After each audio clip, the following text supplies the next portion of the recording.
Mr. Mack-Poole, 3-minute history. Guys, massive gratitude to all of those people that said kind messages for the work I did on my journey videos. Now let's look at early Elizabethan England from 1558 to 1588. Today we're going to focus on Mary Queen of Scots and her rivalry with Elizabeth I, which really is a theme of continuity from the course from 1558 to 1588.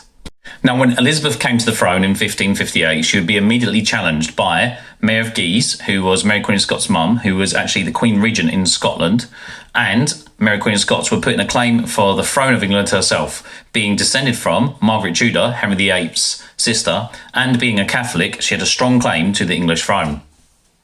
However, this did upset Elizabeth a lot, and Elizabeth sent English troops up to Scotland to remove this French threat. Now, why a French-Scottish threat? That sounds a bit weird. That's because there was the Auld Alliance. The Auld Alliance was a binding alliance between France and Scotland, seeing England as a mutual enemy.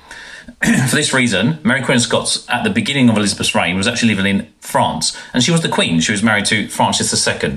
However, Francis II died very quickly at the age of 14, and her mum, who was Mary of Guise, she died quite quickly, and so Mary Queen of Scots returns to Scotland in 1561, not before the Treaty of Edinburgh, where she had to sacrifice her claim to the English throne, although she never ratified that treaty herself. Mary Queen of Scots would arrive to England in 1561.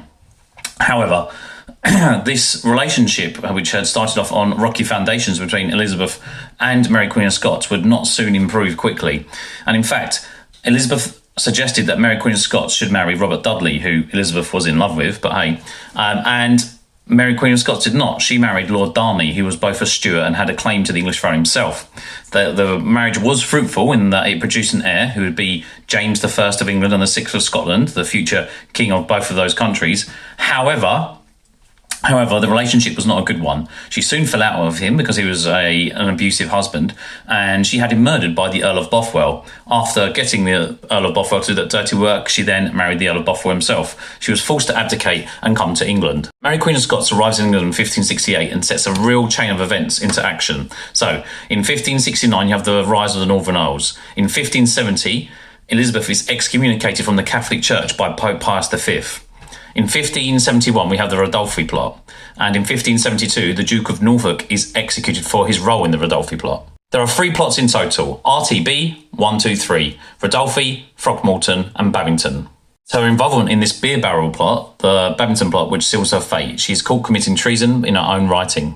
Sir Francis Walsingham ensures that she is executed. However, this execution would lead to the Spanish Armada itself in 1588.